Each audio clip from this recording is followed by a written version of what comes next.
So hello to my incredible UPSC prelims mentorship batch. Hello, mentees. See, we've got a couple of days until the CSAT exam. I just want to discuss a few last minute sort of ideas to help you sort of pass this exam. See, these strategies that I'm going to give you today are designed to give you an edge, probably optimize your chances of success, more so to ensure that you do not fail. So it's more about fail-proof kind of strategies, right? So that's basically the idea, right? And remember, it is never too late to make any sort of difference. Even in the last couple of tests, some of you who have not done exceptionally well in these CSAT tests, trust me, fight it out till the end. Okay, and including the small little gap between prelims, GS1 and your CSAT test, and also more importantly in those 2 hours.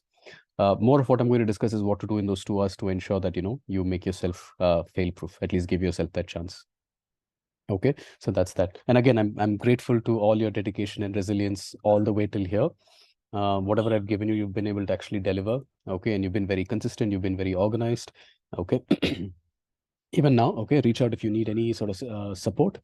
And I know for sure that you will be succeeding in your CSAT, both paper 1 and paper 2. Right. See, the reason why I'm making this video and I want you to all watch it whenever you get some time is that, see, do not underestimate CSAT. Right. We do this a lot because the main sort of a challenge for all of us is to get that, a good sort of a score in your paper 1, but paper 2 sometimes hits you hard. Right. And this is one of the saddest things that we do see, right? Extremely talented students who put in the effort in your paper 1. Okay. But unfortunately, paper 2, if you see, they've not been able to make it. Right. So if you see this thing here, remarks is not qualified in civil services prelims 2022, but look at the paper 1 scores. And if you take a look at this here, even the general category cutoff is 88.22, right? So both of these students have made it with a decent sort of a buffer, around 5 marks, 4 marks here, probably 7, 8 marks here. But unfortunately, paper 2 took away their entire year.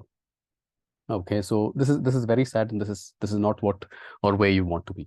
Okay, so this is primarily the major aim of me making this particular video.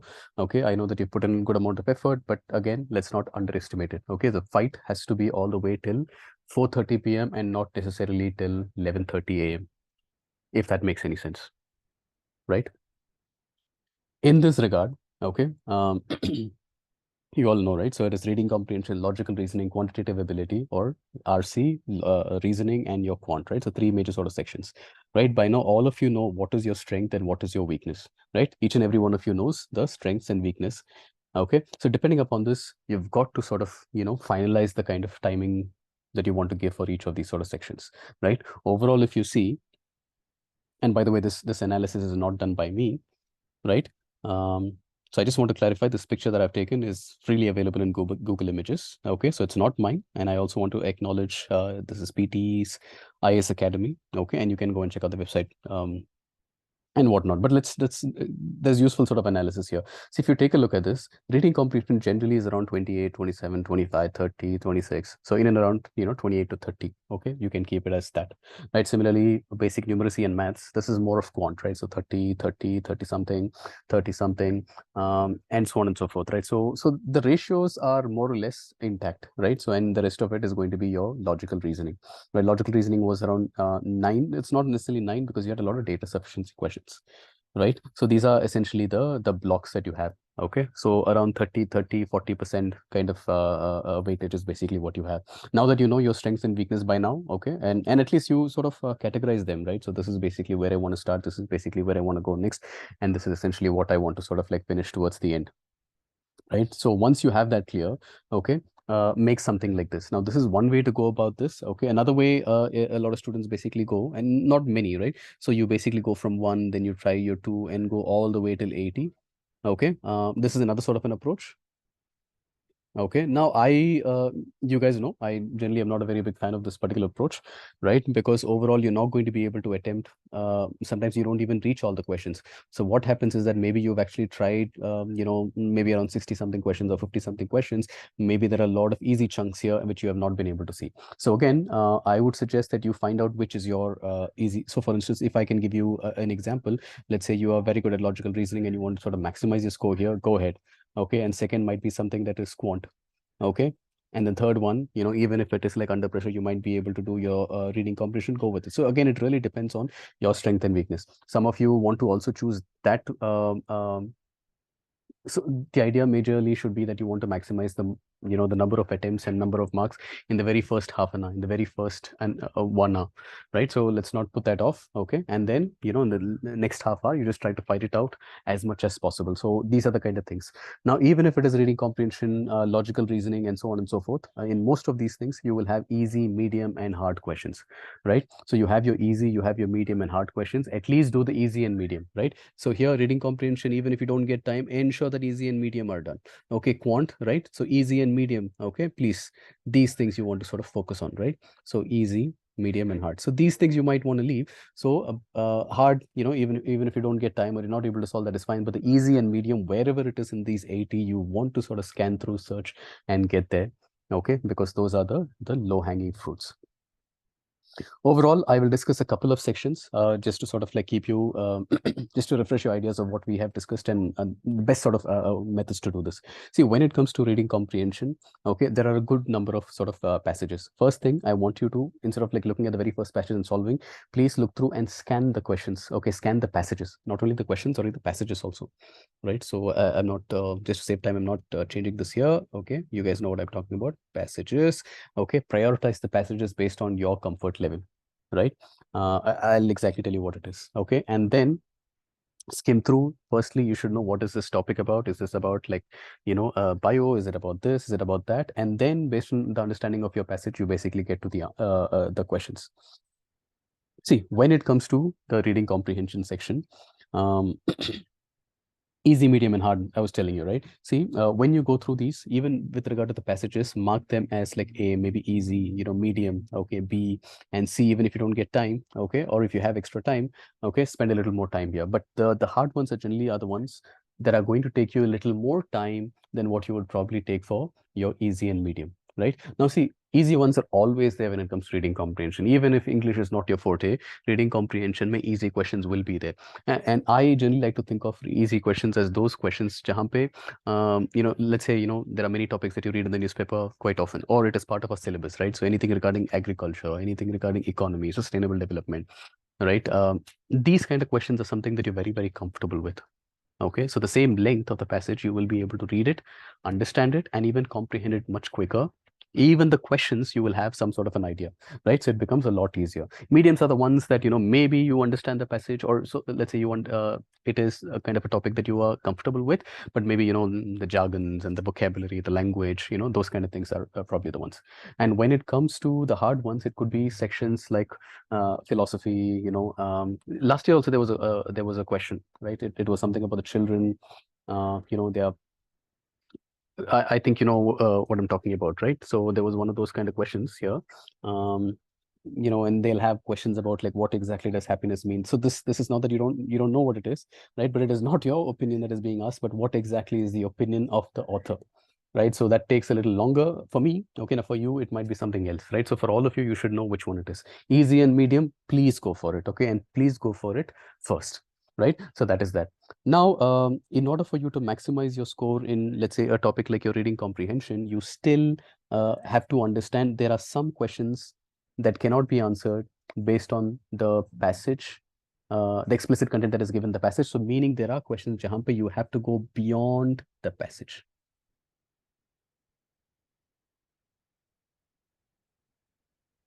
Okay, there will be those kind of questions. So what do I mean by this? See, for instance, there is explicit information given in that particular passages. From there, you have to derive some sort of conclusions to understand what exactly is the author's message in that, right? So this is essentially very, very sort of important. So there are explicit statements, okay, that is your passage, but from there you have to understand, the implicit sort of a message. Okay, what exactly is the author's sort of position? Now, just to tell you, I'm also telling you what are the kind of questions in which you will have that, right? One thing could be inference based questions. Second thing could be implication, assumption. Okay, what is the tone of the author? What is the attitude of the author? And so on and so forth. So if it is inference, and you guys can just go through this, if you want, you can just pause it and then try to take a look at it. I'll try to make it quick because I don't want to take too much of your time. But see, inference based questions are basically what? Drawing logical deductions based on the passage that you're reading. So these kind of questions are going to require you to derive conclusions, right, based on what you have read. So it is not explicitly mentioned. So you need to go beyond that explicit information, right, and then make logical conclusions. Okay, make educated guesses based on what you understand there. When it comes to implications, what does it mean? Primarily, it is about what is the consequence of the information that is provided to you in that particular passage. Again, you have to go beyond the passage and be able to come out with this could be a possible sort of a consequence or implication. Okay, there could also be these assumption-based questions, which for some reason I realize that many of you have some trouble here. Again, you have to understand what is assumption, right? So see, these are unstated sort of premises. It is not mentioned, but in order for the passage to be right, okay, or in order for the kind of statements that the author is making, what kind of assumptions need to be true? Okay, what kind of assumptions are being made by that author in order for him to or her to say whatever he is saying, right? So these also will require you not one particular reading, and even if you just go through that particular reading, even if you scan through it, the answer is not explicitly mentioned there.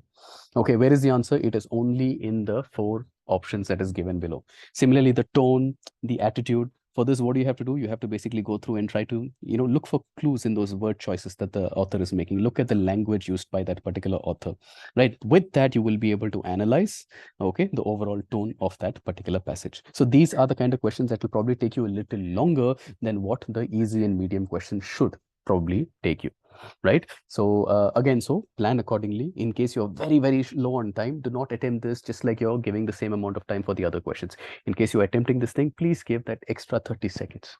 Okay, allow for yourself to go beyond that information. Try to close your head, try to close your eyes, and then try to think what could be the consequence, what could be the unstated sort of premise, what could be the conclusion that I can derive, right? If you do that, the chances of you getting these kind of questions generally tend to be in the range of 8, possibly even 10 sometimes, right? So in that, instead of getting 3 questions right, if you can just give that extra 30 seconds to each of these things, you might end up with 7, 8 out of that 10. Okay, so that'll be a valuable amount of marks that you can get. Similarly, logical reasoning and, so logical reasoning. Okay, so let's put it this way. See, first thing is, again, go through the questions to understand what are the kind of questions that have been asked in this particular year. Okay, and you have certain kind of questions that are easy for you. You should already have those in your mind. Now, some easy areas. Okay, now all of you would probably know this also. Okay, now this is according to most of you students as well, right? So this is not just me. See, in blood relations. Okay, so this person is the father of so and so, and you get the picture, right? The only thing is that be a little careful. You will get the answer, but sometimes they can have something that cannot be determined. Generally, that cannot be determined could be on account of, let's say that there is a child. Okay, now you're not sure whether the child, because child, unless explicitly mention this, the child could be a son or it could be a daughter. Right now, son will be there in that option, daughter will be in the option, and somewhere D there'll be cannot be determined. Right, so don't make that assumption. Right, so just be a little careful. Syllogism, though, you guys know, right? So what is syllogism? All cats are mammals, all or some mammals are carnivores. Then they'll give you a bunch of statements, right? As long as you can get these circles right according to the instructions. So as long as you follow the instructions provided in that particular question, the chances of you going wrong are relatively very less. Okay, you will get the answer. Similarly, when it comes to directions, see, directions, a person is moving northwest in 50 meters at so and then the person takes a right and the person takes a left and so on. As long as you're following the instructions given in that particular question, one attempt, that is all it'll take. Once you draw it, you will get that answer. Right, you don't even have to take a look at the options below. Right, you will get that answer. You will say the person is down south by 30 meters. Right, you will know that exactly. So these are the kind of questions. Similarly, ranks, okay, and so on. I'm not going to go through all of these. See, what are ranks? Sometimes they will say, right, there are 40 students in class. Okay, this person is ranked number 21. Okay, so again, be careful. You have 20 people here and there is a 21st here. Again, do the math. How many people will be behind this if it is 40, right? So be very, very careful and do it. As long as you're careful here and give the, as long as your presence of mind is there and you're concentrating, you will not get these kind of questions wrong. So come what may, easy and medium, solve it quick. Okay, you want to solve every single easy and medium sort of question. Okay, now again, I'm not going to go through all of these sections. Quant, I'm going to skip. But see, my major sort of, the major sort of a takeaway for you guys is that you just try to maximize the number of attempts, right? Maximize the number of attempts. In fact, like the scorecard, the sad slide, right? The scorecard that I had shown, the student had practiced quite well, okay? And I'll give you an example. The student had practiced quite well and the student had very good accuracy. But the D-Day accuracy generally tends to, really depends on that particular day. You're highly stressed, sometimes not enough sleep. The center may, it is very sunny, and even, wherever you are, it's a peak of summer in the country, right? It's not the same as taking that test in the comfort of your room, right? So sometimes accuracy can go down. Okay, do not allow for that to sort of like hit you hard, right? So what I say is that, just try to go for at least 60 attempts. Okay, the more the better. Okay, but you try to have at least 60, and I'll tell you why. You guys can go through the next 3-4 slides, pause it and take a look at this. I'm going to talk about just couple of numbers. See, 67 is not something that you want to target. Okay, 67, it's very difficult to guarantee. Okay, at least have a little bit of a buffer. So if you look at this, okay, try to have at least around 85. Right, in order for you to do that, if you attempt 60 questions, and when I say attempt 60 questions, it cannot be eeny, meeny, miny, mo. Okay, tukka nahi marna hai aapko. What do you have to do? If you can look at it and analyze it and then reach 60 questions, right, you have a very good chance, right? So even if you attempt 60 questions, even if you get 20 of those questions, let's say 8 from reading comprehension, 5 from logical reasoning, 5 from quant goes wrong, you are still in a safe zone of 85, right? But the second your number of attempts basically come down, okay, you have a buffer of only 12 questions, and 12 questions, to ensure that only 12 questions are wrong, is a relatively harder thing, but at least it will keep you in the zone. Okay, a safer sort of a zone. Now the second you start seeing, more dips, further dips, right? 45, 40, there is very, very little room. Okay, only 4 questions wrong is very, very difficult, guys. I mean, very, very, very difficult. Even if you've had the best concentration, just to guarantee that it's only 4 questions, out of 28 questions, you will have more than 4. Even reading comprehension itself, that might be incorrect. Okay, so that is not something that you would want to do. Now you might wonder that, hey, how can I improve it to 60, right? Some of you have actually improved it to 60 this time. Okay, so that's fantabulous. See, I'll tell you, you don't have to do anything. Okay, just make this particular change. Okay, this particular change is all you've got to do. Okay, all right. See, the biggest challenge most students face in CSAT tests is their inability to attempt a sufficient number of questions in that 2-hour window. Okay, under the stress, under the given circumstances. So one of the most common reasons, apart from the external circumstances, is basically starting off slow during the exam. Many students, they struggle in the beginning, and by the time the the invigilator out there announces 1 more hour, or 1 more hour remaining, okay, panic starts setting in. Okay, they frantically start calculating the number of attempts. Okay, how many bubbles do they have? They end up being very overwhelmed, right? Oh my god, I've attempted only 21. Oh god, I've attempted only 19, 13, right? Then what happens is that you're left with just 1 hour, and that last 1 hour becomes a high pressure situation where mistakes are more likely to occur, primarily because, not because you don't know, okay, it is because of the urgency to attend more questions and the stress and whatnot. Okay, this becomes a recipe for disaster. Okay, I will share an alternate sort of approach. Okay, just try to follow this. Okay, what I would want you to do is basically, instead of looking at the whole test as a complete 120 minutes, is that you break it into 12 10-minute slots. So how many 10-minute slots do you have? You have a total of 12 10-minute slots. Okay, so once you've divided this, okay, each and every 10-minute slot, I want you to start competing. Okay, start tracking how many questions you're doing from the very, very beginning. Okay, maintain a steady pace. I generally mention keep an average of 5. If you keep an average of 5, that is basically 60 attempts, right? And as long as you can maintain this average of 5, I'm saying, sometimes if you're doing reading comprehension, you might be able to do 7. Sometimes you might be able to do 8, right? But if you can do that over this period, competing in every one of these 10-minute, 10-minute, 10-minute, you end up attempting more. Okay, so starting strong is the key.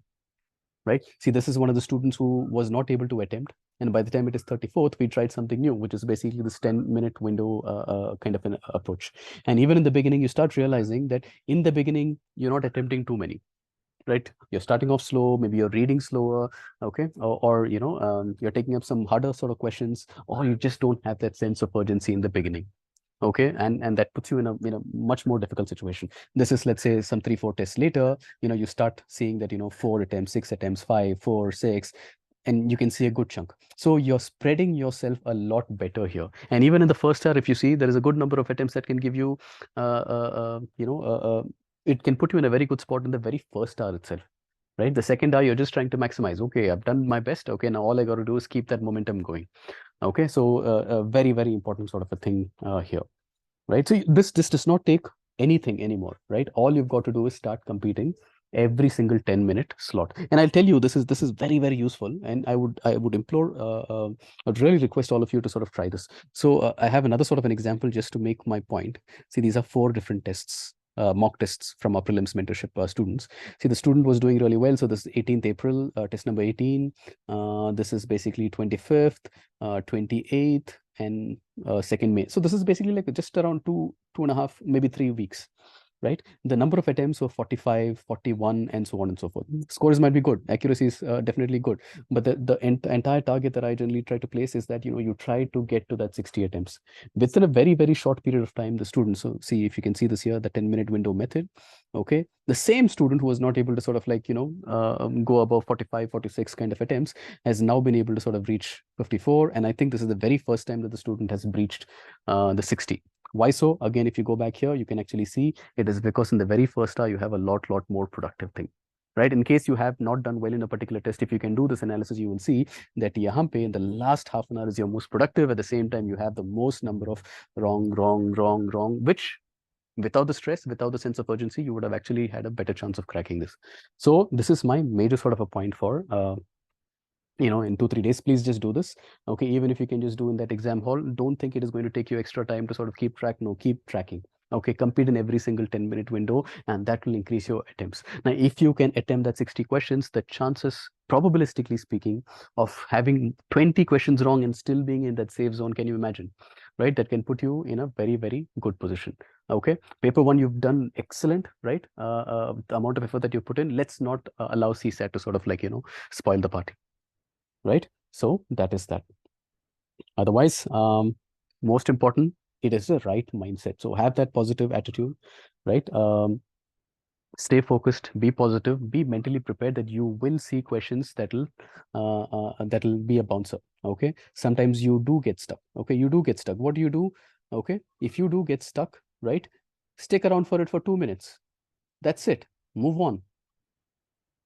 Okay, now this is important, right? You will try a particular question, not get the answer, and you have to discard that and go to the next one, right? And this will happen multiple times because if all goes right, you try all the 80 questions and then at least attempt the ones that you are more comfortable with, at least 60 of those, right? So that is what it is. So don't think that, okay, I'm not able to get that particular question. So always in those time periods, always tell yourself, okay, several other questions, 79 other questions, several other questions. Mentally be prepared to tell yourself this.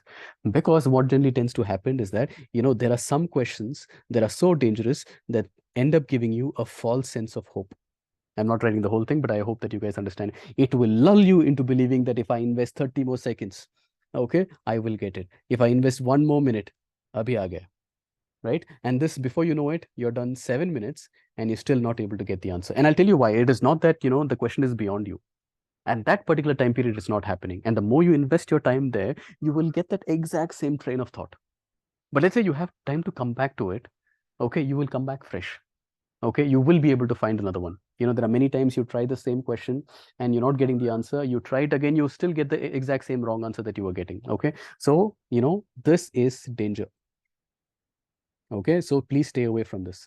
Every time you have this kind of situation and you feel like you're getting sucked into something like this, what do? Take some deep breaths, close your eyes, okay, and try to rebuild this momentum. Go back to that 10 minutes. I've done only 2 questions here. I'm going to try to see if I can do a couple more in this 10 minutes, and the next 10 minutes try to take some more easy questions, reading comprehension, whatever it is, but average out to 5. So in that slot, you try 6, 7, and so on and so forth. So that is most important. And just to end this, just to find, sort of summarize the points and to give you a couple of things. See, before the exams, a few things, right? A lot of times what you have is that itna kuch humne kiya hai, and I know this thing for sure, and all of you have this, right? You are sacrificing your sleep. Don't do it, please. Okay, polity mein last few constitutional bodies is not done. Oh, that updated material of that PT 365 is not done. Okay, the short notes that I've made from something I have not been able to do it. There is always going to be something, but trust me, because you've actually invested a good amount of time, if those things come in front of you, okay, you will be able to sort of recognize this. Second thing is, the amount of questions that you will be able to solve just because of memory are relatively less in these days. Okay, in your even in your GS1, more of those where you need that analytical ability or that logical sort of ability to sort of like remove options and all of that. That requires, a good sort of cognition. right? Cognitive ability, at peak capacity is basically what is required. So sleep well, okay, you will succeed well. Second thing, now this is something that I tend to follow a lot, okay, fueling smart. Sometimes, if you have like heavy rice and all of that, it basically sort of, makes you a little lethargic, even mentally speaking, right? Even calculations are relatively slower. When you read those passages, it takes you a little more time, right? So I would suggest that, carrots, apples, okay, maybe a little candy or sugar, those kind of things will probably help. Chocolates, toffees, right? And something. In those 3 hours break that you get, it'll not be 3 hours, by the time you come outside before you go inside, right? I would also suggest just look through a couple of passages, do a little bit of speed reading. As soon as you go to the exam hall, the first passage is relatively slow. Do that beforehand itself. Do some do some addition, do some subtraction. All of those things tend to, you start off slow, get that done before itself, okay? But of course you want to stop it 15, 20, 30 minutes before, so that you get a little bit of break for your brain as well. During the exam, again, just a couple of things, right? You aim high. Do not look for how do I pass, okay? You have a target of around 85, right? You be in that safe zone. Okay, so for that, what do you do? All you got to do is maximize your attempts. In order to maximize your attempts, what do? You break your test into 12 tests, 12 10-minute windows. And each and every one of those things, you try to ensure that you are attempting 5. Every 5-minute window, just look a cursory look into how many you've attempted. 4, 5, right? So last time you calculated it was 5. Okay, 4, and so on and so forth. So this will be there, and you will attempt more, and the chances of you sort of like not probabilistically speaking, the chances of you messing up after attempting 60 is very, very less. Okay, you will not be in the border, or hopefully not. Okay, let's pray that we are not, right? I know that for sure. Okay, so again, the fight does not end at 11:30. Okay, you have to fight all the way till 4:30 p.m., right? So this brings us to the end of the video, right? On how to sort of excel in your CSAT test. So before I finish, I also want to leave you with some more words of encouragement, right? You've done fabulous. So you have faith in your abilities and the effort that you have actually invested in, right? In your exam preparation. All of those things are cumulative. They will add up. Okay. Try to implement the strategies and tips that I've actually shared for your CSAT for GS1. I will share with you again. Okay. And remember, your mindset on that exam day is very, very crucial. Okay. Always, whenever there's a challenge, be up for the challenge, enjoy that challenge. You put in good hard yards. Okay. You've actually put in that efforts, in library, in your room, in the mornings and evenings and nights and all of that. Now it's the time to go and shine. Okay. So go there. Okay. Enjoy. It's game time. Okay. It's like game on. And I also want to say that, I'm grateful for your participation in the Prelims Mentorship Program. It's been an incredible journey together. You've worked very hard. You've been very organized. You've been very structured in your preparation. You've delivered on all the tests, right? You've seen your ups, you've seen your downs, and you've actually come up from there as well. Okay. Still, I'm here to support you every step of the way. So let's make it, guys. And also for those of you who are watching it on YouTube, so thank you for watching. If you did enjoy this video, please do consider subscribing to our channel if you haven't already for more such content. Feel free to sort of leave any questions if you have, any comments below if you want. Okay, let's support each other on this journey. Keep pushing forward. And guys, rock on. And I know you will. All the very best. Take care. Bye-bye.